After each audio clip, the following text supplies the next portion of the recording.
অনেক কষ্ট করতেছি আমাদের ঘরে রাত্রিটা হইতেছে আমরা ঘর ভাড়া দুয়ার নাকি পুরানি ভাড়া করে চালাতে পারতেছি না কি কারণে হইতেছে আমরা বিচার করতাম আমরা বিচার চাই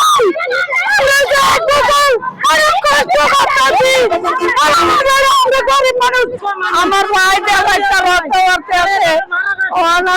আমি যদি কিছু করছি না আইনের লোকটি প্রধানমন্ত্রীরা ভোট দিচ্ছে আমরা আইনের লোকে মাত্র আমরা কি করছি আমরা বিচার চাই আমি আইনমন্ত্রীর কাছে আইনমন্ত্রী আমার বিচার না করলেন 1 বছর যাবত আমাদের অনুদান আমরা পাচ্ছি না ঠিক আছে আমরা আজকে 8 বছর 9 বছর করে এক একজন এখানে চাকরি করি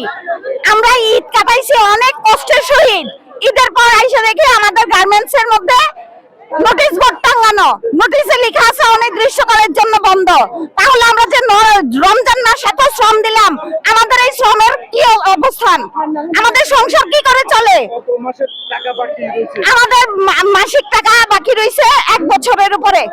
আমাদেরকে কিভাবে এভাবে মারলো কুত্তার মতন আমরা দিছে এই বিচার আমরা চাই আমরা 1 বছর ধরে চাকরি নাই আমরা অনেক কষ্ট আমরা দিন যাইতেছে আমরা খুব কষ্ট দিন যাইতেছে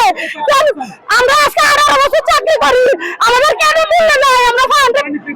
নাশা কোম্পানিতে আমরা 18 বছর চাকরি করি সর্বশেষ 20 মাসে আমরা পাওনা সঠিকভাবে বুঝে পাই নাই এবং সার্ভিস বেনিফিটে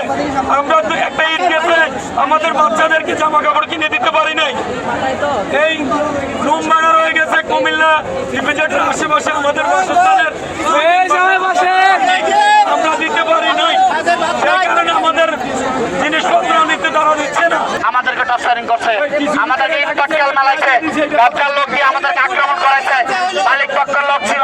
বাহিরগত লোক ছিল ব্যবসার লোকের আপনারা সাংবাদিক ভাই আছেন মিডিয়া প্রেস আছেন আপনারা সরকারের কাছে পর্যন্ত কনফেডারেশন শ্রমিক ইউনিয়ন সবাই মিলে আপনারা যে দায় দিবেন আমাদের যত পাওনা দানা আছে সবকিছু আমাদেরকে আজকের মধ্যে দিতে হবে আমাদের দাবি মানতে হবে আমাদের না দাবি মাই না ওরা ফ্যাক্টরি বন্ধ করে দিছে আমাদের দাবি একটাই আমাদের সবকিছু হয়তো খুলে দিব আমরা তো সবকিছু দানা খানা দিয়ে বন্ধ করে দিচ্ছি আমরা চাই না আমাদেরকে না জানাই ওরা ফ্যাক্টরি বন্ধ করে দিছে কেন বন্ধ করছে ওরা চাইছিল 30 তারিখে আমাদের চুরি টাকা দেওয়ার কথা ছিল এগ্রিমেন্টে টাকা দেওয়ার কথা বেশি বাইরে আমাদেরকে না জানাই ওরা ফ্যাক্টরি বন্ধ করে দিছে কি কারণে আমাদের লাগাইছি